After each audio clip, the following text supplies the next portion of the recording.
welcome back to Dirt Road Believer for our study of the book of Esther, Divine Constellation.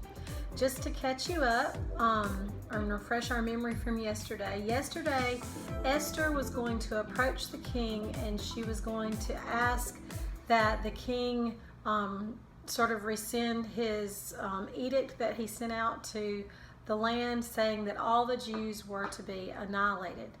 King Xerxes was tricked by Haman into sending this edict out. King Xerxes doesn't know that it's the Jews that he is about to annihilate.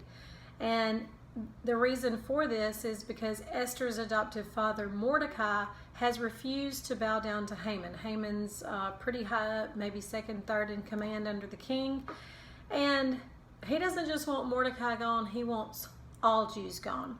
And up until this point, Esther has concealed her identity, so no one has made the connection, or very few within the palace have made the connection that she is Mordecai's daughter and that she is a Jew. Now this is a big deal that Esther is about to approach the king because she could be killed. Yes, she was the queen, but it wasn't like a husband-wife relationship. She had to be summoned to go visit the king, and if he did not extend his golden scepter to her when she entered his presence, then she was going to be killed. So she knew the weight of this coming unannounced. And you think, well, why didn't she just wait? I mean, well, it could have been months, maybe half a year before she was ever summoned again. He had plenty of concubines to keep him busy. So it was up to the king to determine when she was going to be invited back. And I just want to stop here and say, aren't you glad that we serve a king that we can enter into his presence at any time? We don't have to do certain things to be accepted. God is always accepting of us anytime we want to enter into his presence. So we enter where Esther is going to host her second banquet, and here she plans to ask King Xerxes to save all the Jews. Now, a couple of themes that we've been looking at is things come in pairs in the book of Esther. Also, there are a lot of banquets in the book of Esther. And yesterday we mentioned that God is not mentioned anywhere in this book, ironically. And chapters 6 and 7, where we're getting to today, are very ironic chapters. So let's get on into chapter 6. If you have your Bibles. All right, so at the end of chapter 5, Mordecai, at the recommendation of his wife, had gallows built for Mordecai. He was going to be hanged the next day. They were 75 feet tall. And then you'll recall from the end of chapter 2 that Mordecai had uncovered a conspiracy. There were two people plotting to kill and assassinate the king, and that was uncovered. Those two were hanged, and it was written down in the king's book. I told you it was important to remember that because we're going to come back to that today. So there was a gap, a day's time between the first banquet and the second banquet that Esther is throwing. And remember, she only invited the king and Haman. So here's kind of what happened in between. We said it was a woman's intuition. She knew she should have waited. Well, God's timing also played into that too. So here we start in chapter 6. It says, "That night the king could not sleep. So he ordered the chronicles, the record of his reign, to be brought into him and read to him. And when that record was being read to him, somehow he had forgotten about Mordecai, and that he was the one that uncovered this plot of his assassination. And he's like, what did we do to honor this guy? What was his recognition? And they said, well, verse 3, nothing's been done for him. And the king said, who is in the court? Now Haman had just entered the outer court of the palace to speak to the king about hanging Mordecai on the gallows that he had erected for him. So look at the timing of this. Esther has a banquet. She has a burning question to ask the king, but something tells her, let's hold off on that. The night before the next banquet, the king just can't seem to sleep, and for whatever reason, we know why, he had people read him this, and then the morning comes and he wants to know, why haven't we done anything for this guy, Mordecai?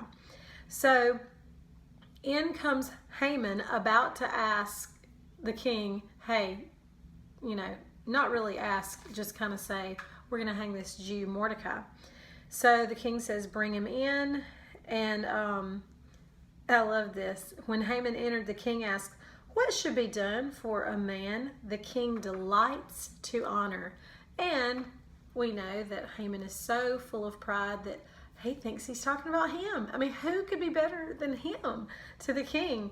And the irony is, he's asking about Mordecai, the one that he's ready to kill and hang from the gallows that he just built. So this goes on. Oh, Haman has lots of great ideas of how to honor himself.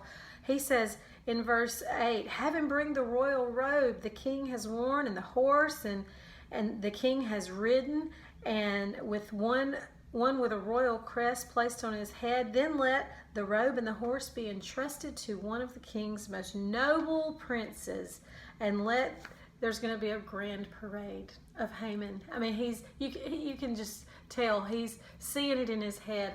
I'll be in the king's robe. I'll be on the king's horses. I'll be led by the king's noble. Boy, he can't wait for his parade. And then the ball drops. He's not talking about Haman. He's talking about Mordecai.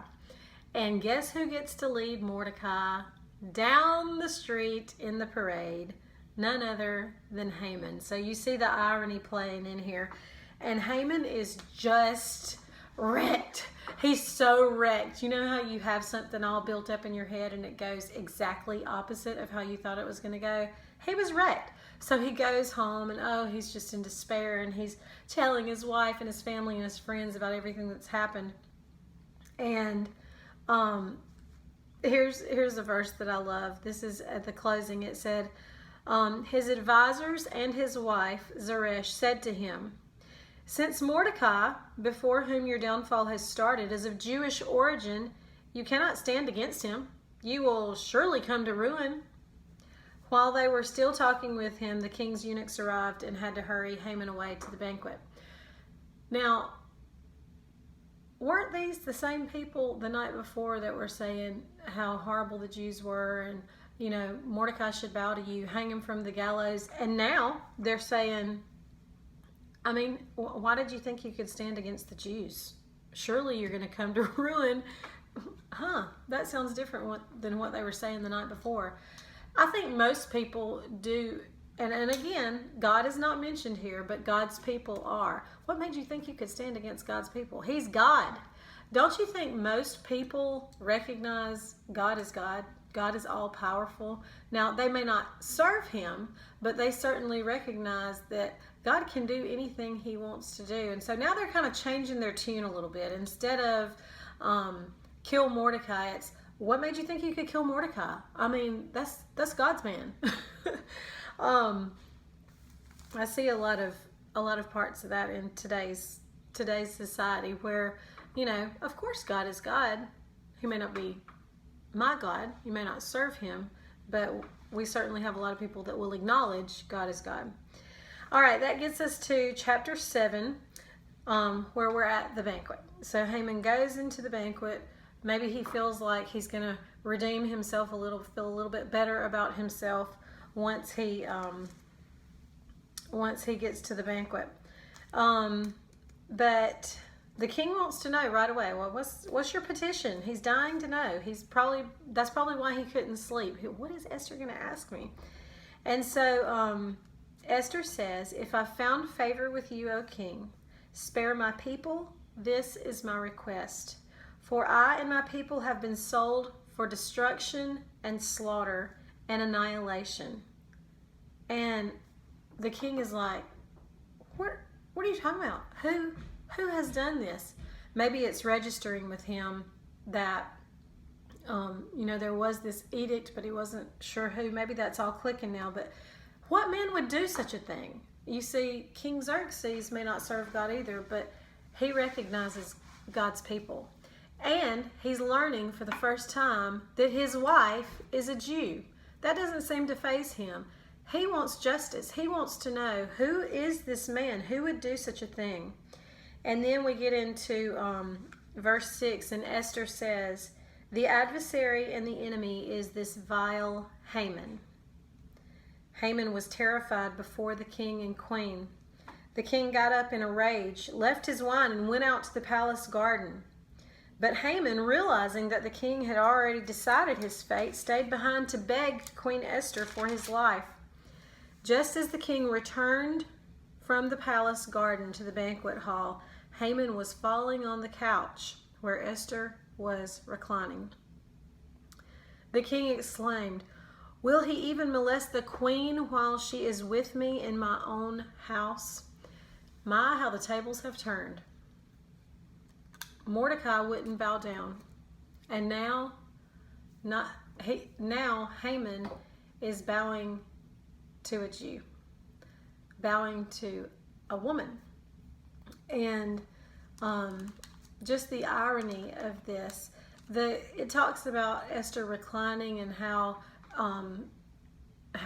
Haman was all of a sudden just falling over himself on top of her, on her. He was not molesting her. He was desperate. He was begging. He was trying to do anything, and she was reclining because in that time, that's often how they would eat. It was a very low table, and they would kind of be on a couch reclining while they ate a meal. So Haman was very proud, and I want to take you to a verse in Luke, and we see this begin to play out, and it'll finish playing out tomorrow. But Luke 1:52 says, talking about God, he has brought down rulers from their thrones, but has lifted up the humble. Mary said that. Mary said that in her song after once she knew that she was going to have God's son. And she had studied these scriptures too. Isn't that cool to think that Mary studied the scriptures, the book of Esther as well? So let's move on. And the irony continues. So as soon as the word left the king's mouth, they covered Haman's face. Then one of the eunuchs attending the king said, hey, there's a gallows 75 feet tall. It's right out here. And it was meant for Mordecai, but it got used for Haman. So immediately his head was covered and he was taken to the gallows to be hanged. And, God's justice always prevails. And in this case, he used a 20-year-old young woman to do that. We're going to finish up tomorrow with chapters 8, 9, and 10 is like that big.